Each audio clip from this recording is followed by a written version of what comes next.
It all started with a simple question. I was back in my hometown visiting my parents in Fort Collins, Colorado, which has grown to be quite the beer town.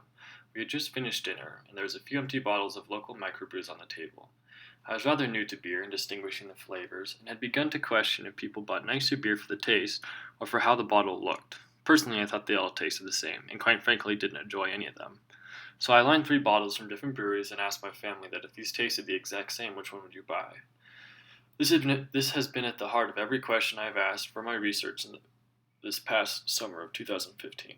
The simple question has driven 2 months of market research on microbreweries' labeling and packaging. Formerly, I was conducting market research on how the packaging and labeling of microbreweries' beer affected consumer choice. This included studying which style of bottle and label my sample preferred, how people shopped in grocery stores and liquor stores in Sugar House area, as well as the overall packaging of beer contributes to consumers trying a new product for the first time. There was also a look into the current market's labels. This information, combined with the results on people's preferences, could be used to identify a target market that has fewer competitors. The overall goal of this research was to develop an understanding of the samples and recommendations for bottling and labeling of microbreweries' products. This research has nothing to do with the actual beer that microbreweries create. It is completely independent and its sole purpose is to help create a better package for the product. I will now begin to talk about the methods used to conduct this market research. First, we'll look at the current market proportion test. This research was conducted to get a better understanding of what types of labels are currently in the market and if there are any trends with certain characteristics. I used a few large microbreweries from Fort Collins, St. Paul, and Salt Lake City, as well as some of the more popular microbreweries in the country.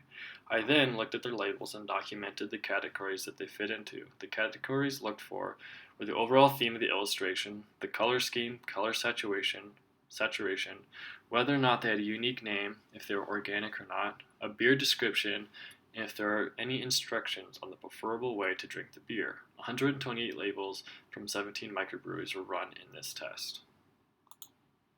I also conducted interviews. In order to get a strong sense of consumers' preferences and perceptions, interviews were conducted throughout the 2 months of research. This was the main method for conducting qualitative research. Each interview consisted of two parts, the first being a series of open-ended questions. These questions were geared to get a better understanding of each person's personal preferences in regards to labeling and bottling. It also got people to think about how they purchase beer. Some of the questions include, what are some things that make a beer look like a higher quality beer? What are some things that make a beer look like a lower quality beer? Describe how most of the beer you buy looks. Did you choose a beer How do you choose a beer when looking at the shelf in a liquor store or grocery store? After the first stage of interview, there was a careful selected assortment of empty beer bottles that was laid out on the table, and another set of questions was asked about the person's preferences and perceptions. The bottles selected fit every category in the current market proportion test earlier. There was a variety of glass colors, sizes, and shapes. There were a variety of color schemes, illustration types. The person being interviewed was then asked which bottle was most attractive and appealing to them. They would pick one, and they were then asked why they chose it. They would then be asked to choose one bottle that was least appealing and attracted them, and why. They would then be asked to pick the bottle that looked like the highest quality and lowest quality. These questions were geared to see how they chose and why, but also to see if what they said earlier matched what they picked in the second part of the interview. The last two questions of the interview were very open. They were which bottle confused them, and if any other bottles stood out to them. This led to an overall discussion about the rest of the bottles that were not picked earlier. Observational research was also used in this overall research project. In the interview process, people were asked how they shopped and chose beer in stores. This was often something that people never really thought of, and many results were very vague. So I conducted some observational research on people actually shopping for beer. This is rather informal, and my method was simply to watch people shopping for beer. I spent way too much time at the liquor store this summer. I would be there once or twice a week watching people look at beer bottles out of the corner of my eye. I also conducted surveys to gather quantitative information. I developed two surveys using Qualtrics. They are a lovely local company that allows you to make beautiful surveys for free. The first survey was designed to get a general understanding of how certain design aspects of the packaging affected whether or not they would choose to buy a product. It was also aimed to gather demographic information to see which types of customers are saying what, the main separating factor being heavy and light users. The second survey was designed to be another way of asking for people's preferences on labeling design. There was a series of labels and had areas mapped out. The person would click to show they liked a particular area of the label and click twice if they did not like the particular area. They also rated the label as a whole afterwards. These aim to give us an even further understanding of what people liked in the labels and what things to avoid. We will now move on to the results and recommendations of the research project. Each method of gathering information was given enough information to make recommendations to improve or design an effective packaging for beer products.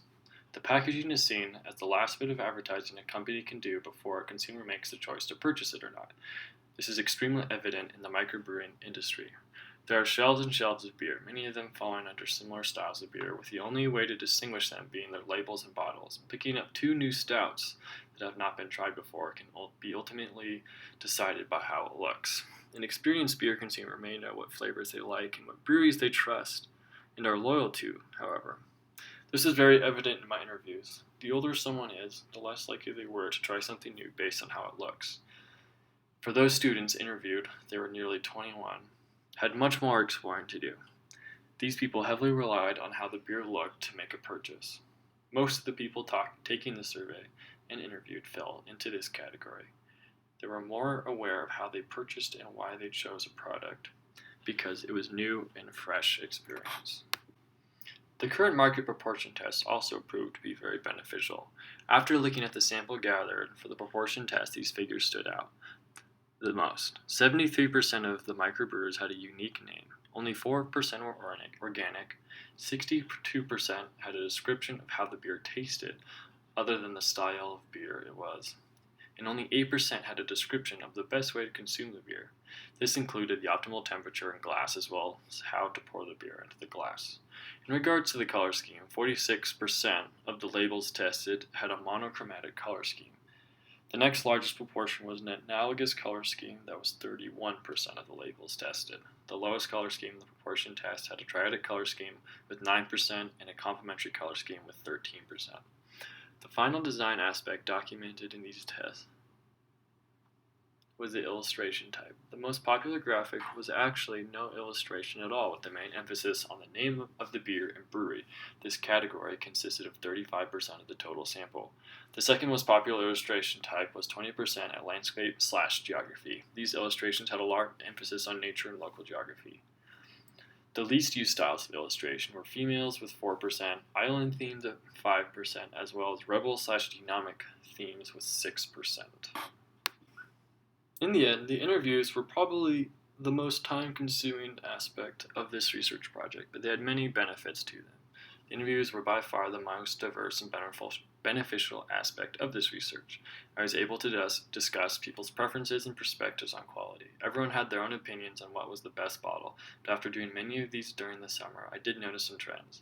The most popular bottles chosen as their favorites were from Odell Brewing Company. These bottles have many distinguishing factors from their competitors that help create a very uniform package. It has a standard amber 16 fluid ounce bottle with leaves on the glass. The label has a very natural colors with an illustration showing natural landscapes. The paper, which creates an empty space throughout the label, is a parchment colored tan. This creates another layer of perceived quality. Most beer labels have white or black white space, but Odell Brewing uses a higher quality paper to print on. The least popular beer label was Ghostface. It falls into the category of the rebel demonic illustrations as before. Few other that people did not like were Wasatch's Polygamy Porter and Fort Collins Brewery's labels. All of these 3 labels had brighter, more saturated colors and high contrast. In regards to the question about what aspects of the label people contribute looking like a higher quality and lower quality product, these are a few things that occurred frequently. Some aspects that many people said made things look like a higher quality beer were corks instead of caps to close the bottle in the beer. Unique shapes of bottles, even though they're the standard 16 fluid ounces, the unique bottles really stood out.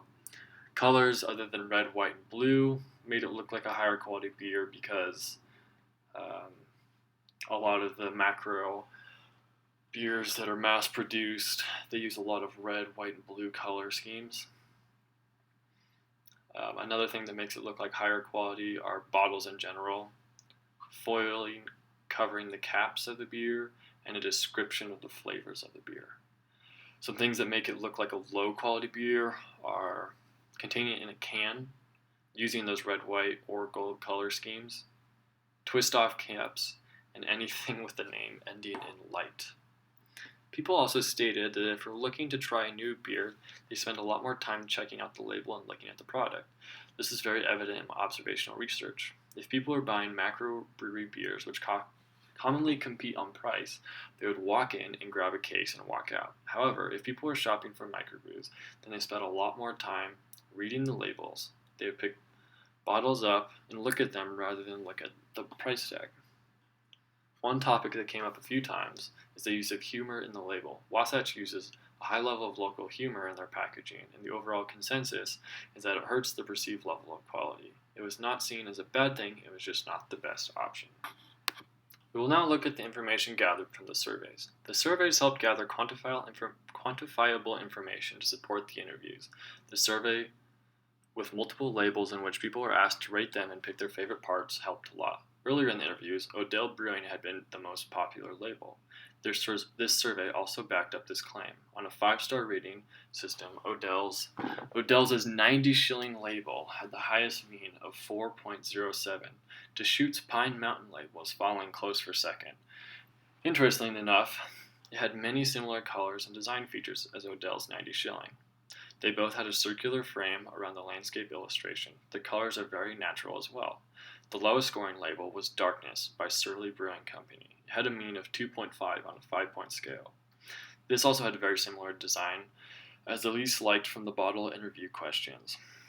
The Darkness label had a monochromatic design with red and black colors. It was very dark and its illustration had the rebel demonic style. In the general preference survey, there was also a few important trends. The main aspect of the survey was asking how certain design aspects impacted the person's likeliness to buy a product. Some of the main characteristics that had the greatest impact included the location the beer was brewed, unique flavors or spices, name of the beer, and the color. These areas should be carefully used when they are said to have large impact on the purchase.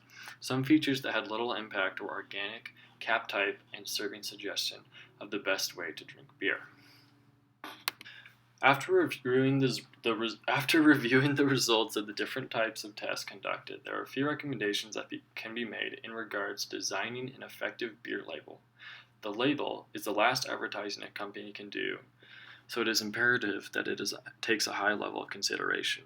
The sample is mostly centered on college students in Salt Lake City. While there are still a few outside this category, these recommendations should not be applied to other target markets across the country. The first recommendation in regards to a beer label is to include similar design features as the most popular beer labels from this interview process and survey. This was Odell's 90 shillings. It had an amber glass and very natural color scheme. There was a circular border around its unique beer name and landscape illustration. I would also recommend that companies do not choose illustrations that have the rebel/demonic theme to them. In both the interviews and the surveys, these labels were rated the lowest and least liked.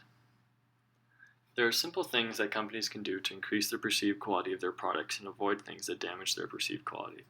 Labels should avoid the colors red, blue, and gold to avoid this color association with the cheaper mass-produced beer. They can also include a description of the beer's flavor.